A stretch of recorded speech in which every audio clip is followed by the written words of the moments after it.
reflexão se encontra no capítulo de número 25 de O Evangelho segundo o Espiritismo, intitulado Buscai e Achareis. E os itens da nossa reflexão são os itens de 9 a 11, cujo título é Não vos inquieteis pela posse do ouro. E esse item, ele começa com um trecho do Evangelho de Mateus, no seu capítulo 10, nos versículos de 9 a 15, que eu vou me permitir ler aqui nesse momento para que nós possamos iniciar a nossa reflexão. No Evangelho de Mateus, então, está dito o seguinte: Não vos inquieteis pela posse do ouro, nem pela prata, nem por outra moeda em vossos bolsos. Não prepareis alforge para o caminho, nem 2 túnicas, nem calçados, nem sandálias, porque aquele que trabalha merece ser alimentado. Ao entrardes em qualquer cidade ou aldeia, procurai saber quem é digno de vos hospedar e ficai na sua casa até que partais de novo. Entrando na casa, saudai-a assim: que a paz seja nesta casa. Se a casa for digna disso, a vossa paz virá sobre ela. Se não o for, a vossa paz voltará para vós. Quando alguém não quiser vos receber, nem escutar as vossas palavras, sacudi a poeira dos vossos pés ao sairdes desta casa ou desta cidade.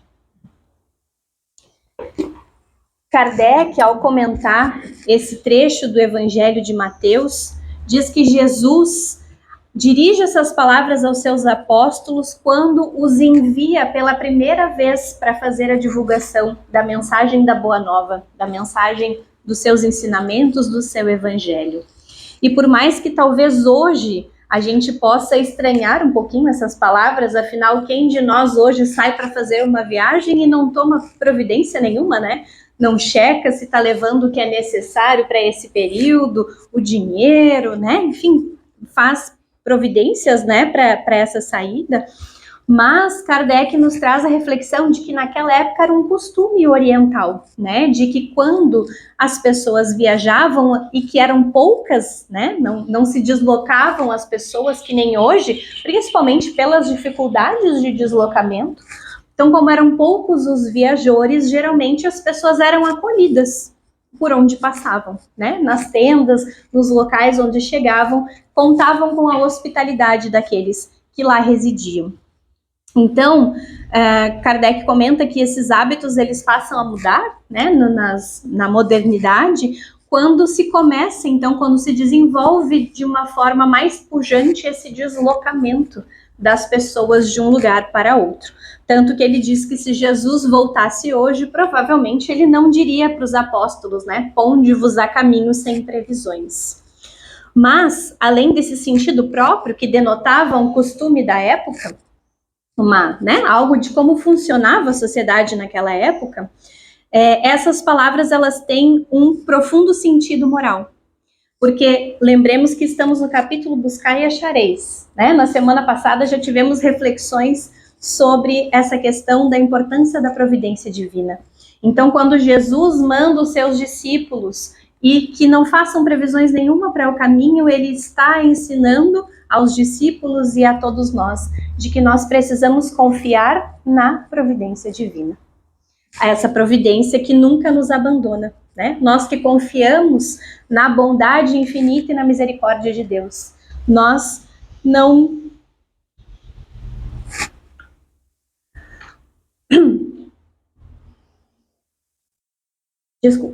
nós que confiamos na providência divina, nós nunca vamos nos sentir desamparados.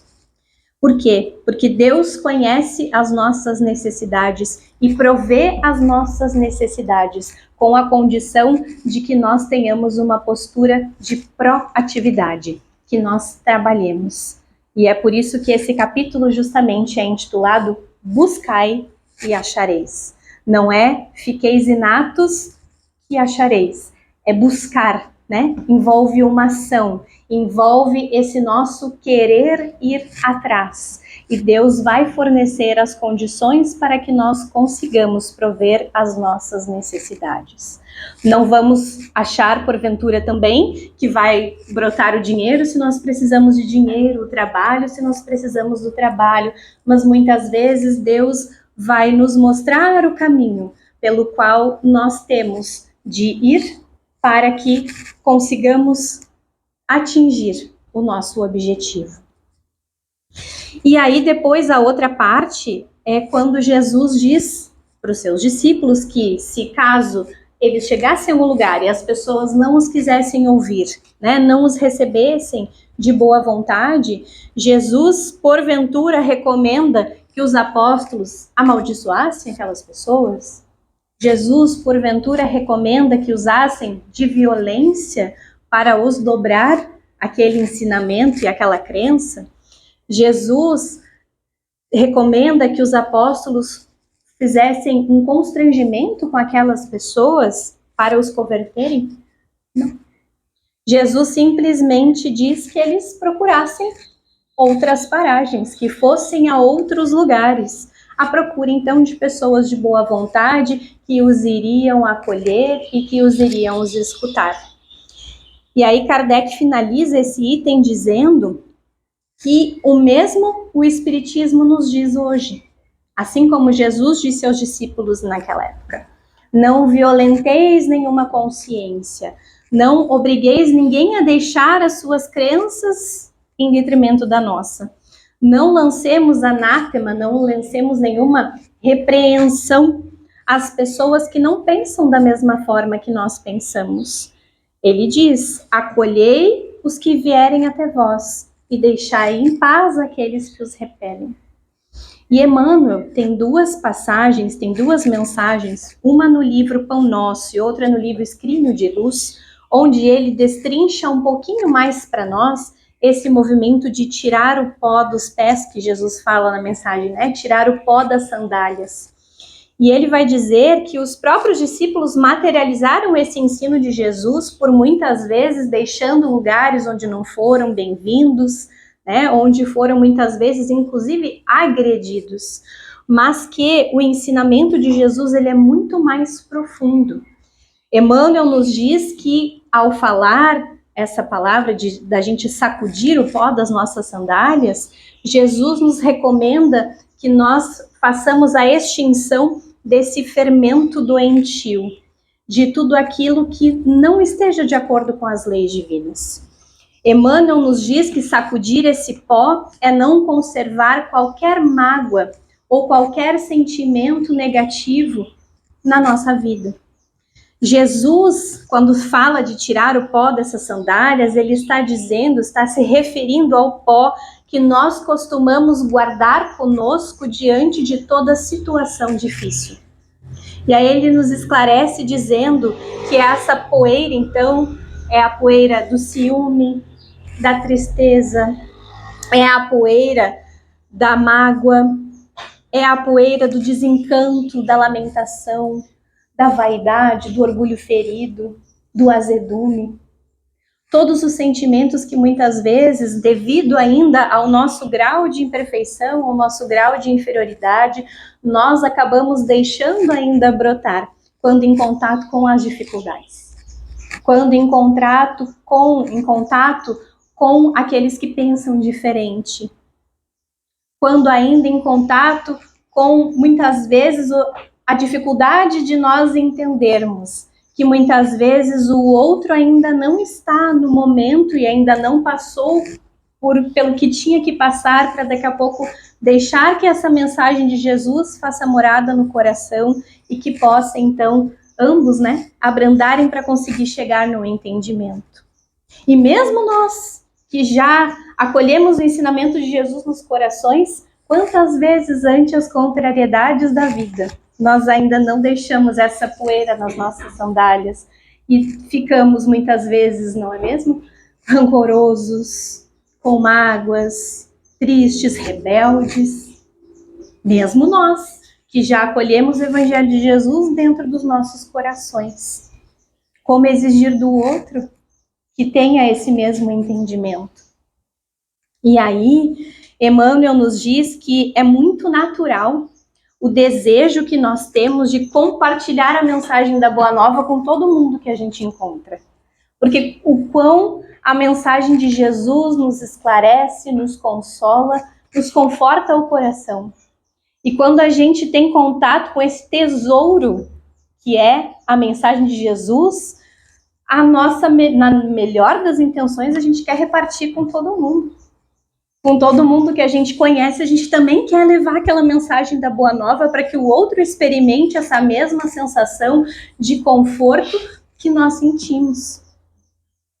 Mas nem todos estarão no momento apropriado de receber aquela mensagem e de deixar florescer.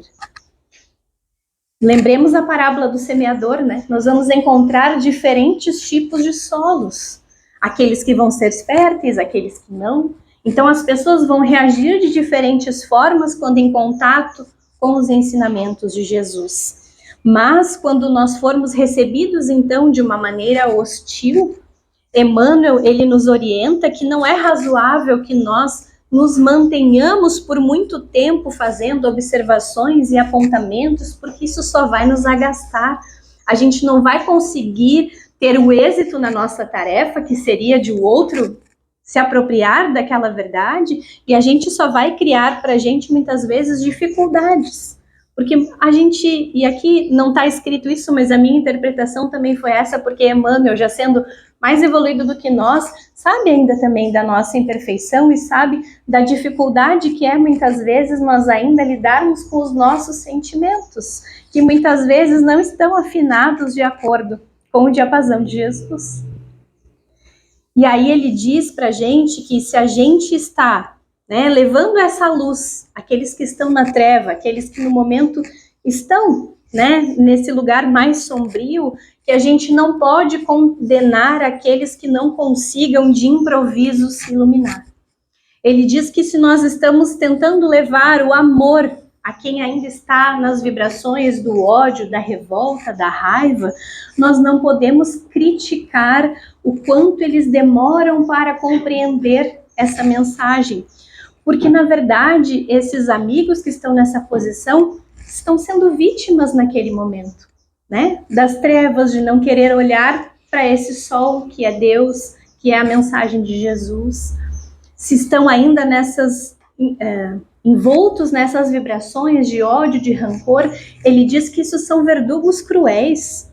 O ódio, o rancor, as mágoas, permanecermos, né, nessa escuridão, nessas trevas, isso já é, na verdade, um verdugo que vai muitas vezes imobilizar essas pessoas por muito tempo, porque quem se encontra nessas condições muitas vezes está muito longe de ter esperança de um dia melhor. E nós vemos isso tanto, seja no nosso dia a dia e nas nossas reuniões mediúnicas, o quão a gente tem contato com os companheiros que muitas vezes, por séculos, estão nessas condições de se sentirem desesperançados, de se sentirem abandonados, mas não porque Deus os desamparou. A imprevidência é nossa, de por vezes acabarmos presos e acreditando, né, e não querendo mudar, não querendo amolecer as fibras do nosso coração e entender que existe outro caminho e que existem inúmeras oportunidades na nossa vida para que a gente faça diferente. Ele diz então para nós, Emmanuel, nessas mensagens, que onde a gente não consiga ajudar, que a gente faça silêncio, esperando a bênção das horas. Ele vai nos dizer que nós não devemos atirar lenha a essa fogueira da ignorância, que a água que já é turva, por que a gente vai jogar mais lama dentro dessa água? Ele diz que não vale a gente criticar, apedrejar, desconsiderar, ferir os outros. Colecionar mágoas e queixas, nos diz Emmanuel, é derramar lama e fel. Ele diz que seja onde for e com quem for, nós precisamos conservar entendimento e esperança, otimismo e serenidade. Ele diz que se alguém não nos recebe de boa vontade, não nos percebe essa boa intenção, porque muitas vezes a gente faz com a melhor das intenções, ele diz que a nossa postura deve ser de encomendar esses nossos irmãos de caminhada a Jesus e prosseguirmos nós em linha reta, buscando os nossos sagrados objetivos. Porque aí sim ele faz referência ao quanto nós precisamos ainda fazer na nossa edificação espiritual.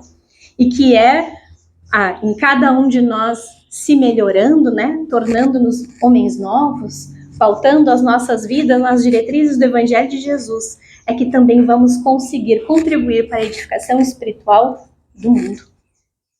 E ele diz então para a gente, sacode, fazendo referência ao pó, sacode essas más impressões e marcha alegremente. Pois é dessa forma que nós saberemos transmitir o amor de Jesus Cristo, esse amor eterno de Jesus, que nunca vai acabar, e que até hoje tolerou as nossas próprias deficiências e imperfeições, né? Isso que a gente precisa refletir. A gente, às vezes, quando tem contato com o Evangelho, a gente quer a todo custo fazer que o outro também acredite, mas quanto tempo Jesus não esperou que nós mesmos aceitássemos? Se Deus nos espera com tanta paciência, por que nós nos achamos nessa desvaria de querer que o outro, no nosso tempo, aceite também o Evangelho de Jesus? E aí, Emmanuel diz assim, que é dessa forma que nós vamos conseguir suportar essas diferenças, essas dificuldades do outro, realizando a plantação da verdadeira alegria. E tem um capítulo de um livro que eu quero compartilhar com vocês, que é essa lição que a gente acabou de ver do Evangelho, que é dessa obra aqui, Cepé, o Guerreiro da Paz, que foi ditada pelo Espírito Oscar Pitã, psicografado pela nossa querida Beth Barbieri, que até pouco tempo foi presidente da nossa Federação Espírita do Rio Grande do Sul. E essa obra, ela narra um pouquinho esse lado que nós não conhecíamos, né? Nós conhecemos Cepé da história, né? Lá das missões, das ruínas, mas nós não conhecemos muitas vezes a grandeza espiritual deste companheiro, que até hoje, né, labora aqui no nosso estado e provavelmente no nosso país todo, ajudando, né, a trazer o Evangelho de Jesus para os corações. E no capítulo 9 é onde tem esse ensinamento que fecha muito com essa reflexão que nós fizemos hoje, desse capítulo de número 25 do Evangelho. E aí narra pra gente o espírito de Oscar Pitã de que o dia amanhecera com o sol um pouquinho tímido, mas que com o passar do tempo, o sol realmente se levanta. Era um dia muito frio de inverno, aqui no Rio Grande do Sul. E ele diz que quando então o sol começa a despontar, os pássaros e os animais já começam a se movimentar, aproveitando aquele calor bom naquele dia de inverno rigoroso nos pampas. E ele diz que Cepé se achega à fogueira, que naqueles dias ficava queimando continuamente por causa do frio, aproxima as mãos para esquentar. E então o padre José oferta para ele uma bebida quente, e ele diz que Cepé sorve aquela bebida como se fosse um néctar sagrado. E aí ele diz que Cepé estava sentado nos tambores que tinham de couro em volta da fogueira, mas que ele, o padre, devido a uma doença que acompanhava ele há muito tempo e que piorava com o frio, ele não conseguia se sentar, né, nesse tamborim.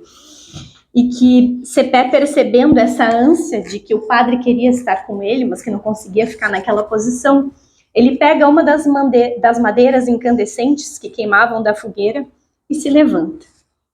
E aí ele caminha para um lugar onde tinha água, e era onde os animais iam beber essa água, e que por causa do frio tinha criado uma lâmina de gelo em cima daquele espaço da água devido ao frio. E ele então começa a caminhar em volta junto com o padre, e a pouco e pouco ele pegava aquela madeira e ele colocava naquela lâmina de gelo. E aí produzia aquele chiado característico, né, de algo que está ali em brasa. E aí aquela madeira começava a ficar como um tição apagado, né? Aquele fogo que estava na madeira, ele ia começando a apagar. E ele foi repetindo esse gesto diversas vezes, até que aquele calor naquela madeira tivesse quase extinto. E aí, rodeando então esse grande coxo dos animais, Cepé aponta para o padre o lado do sol que começava a incidir sobre o gelo, que começava já a dar sinais de derretimento. E aí o padre pergunta para Cepé: meu filho, o que tu estás a pensar? E Cepé, nesse momento, ele para e ele ergue a sua fronte para o sol, se banhando daquela luminosidade, se banhando daquele calor. E aí ele narra que em alguns minutos Cepé fica naquela posição, em estreita comunhão com a natureza. E ele revela para a gente que aqueles momentos que ele tinha de meditação e de retorno para esse deserto interior, eles aconteciam muitas vezes quando as dificuldades começavam a aumentar na redução indígena, quando os embates se acirravam e quando a impaciência começava a rondar o coração de Cepé. E ele também nos diz que Cepé, ele tinha uma voz belíssima. Ele compunha áreas na língua nativa e diz que naquele momento ele passa então a entoar um desses cânticos que dizia da gratidão a Deus, a vida, a família e aquela terra que acolhia as tribos que ali se abrigavam. E ele diz que as notas elas iam fluindo como uma fonte cristalina, que era suave, mas ao mesmo tempo vigorosa. E a impressão que ele tinha é de que parece que aquele cântico ele entoava por todas as colinas, cortando os ares na direção do infinito. E ele diz que com a alma, então, elevada naquele momento, ele se esquece das dores dele e ele se ajoelha no chão, envolto pela atmosfera que estava de Cepé. E ele diz que dentro dele também brotava aquele sentimento profundo de gratidão e de paz. E que, inclusive, ele chega a perder a noção do tempo que foi transcorrido. E ele diz que quando ele se dá por ele, Cepé está erguendo ele do chão e ainda brincando com ele, assim, dizendo: te levanta, pai José, senão é possível que tu não te desdobre mais. E aí ele faz o comentário para a gente de que Cepé era assim. Ele tinha a sabedoria dos anciãos, mas ao mesmo tempo ele tinha a alegria e a leveza dos meninos. E aí ele aponta de novo para aquela camada de gelo que o sol tinha começado a incidir e que estava já agora praticamente toda desfeita. E ele diz assim: Padre, as lições do Evangelho do nosso Senhor Jesus são como a luz do sol, brilham e aquecem as nossas almas sem queimá-las, aguardando que o gelo das imperfeições humanas derreta com o tempo, sem traumatizar e sem ferir. O Evangelho vai derreter o gelo das almas, porque a sua luz e calor são inextinguíveis. E ele continua dizendo que nós é que temos transformado essa luz da verdade e as lições divinas em brasa, mas que a brasa não resiste por muito tempo ao contato com as geleiras da incompreensão e da intolerância, assim como a madeira não resistiu quando ele a colocou no gelo. Ele diz que a brasa é produção dos homens, mas o sol é criação divina. E que cada um de nós que compreendermos a inutilidade de utilizar a brasa da intolerância para converter o gelo da ignorância, se associa àqueles que trabalham para que o sol não seja obstado pela sombra. E ele termina dizendo que o grande sol que é Deus brilhará para sempre, até que todo o gelo seja derretido sobre o influxo do seu calor.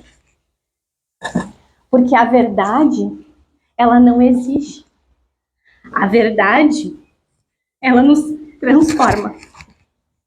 E que nós possamos, então, ter a paciência que nem Deus e Jesus têm conosco diante das nossas imperfeições, para todos aqueles que nos cercam. E que a gente possa ser um pequenino foco desse sol e desse calor que Deus irradia constantemente a cada um de nós, para que nós possamos, sem traumatizar e sem ferir, fazer que esse calor, que esse sol, o ensinamento de Jesus derreta o gelo nos corações nossos, em primeiro lugar, e daqueles que convivem conosco.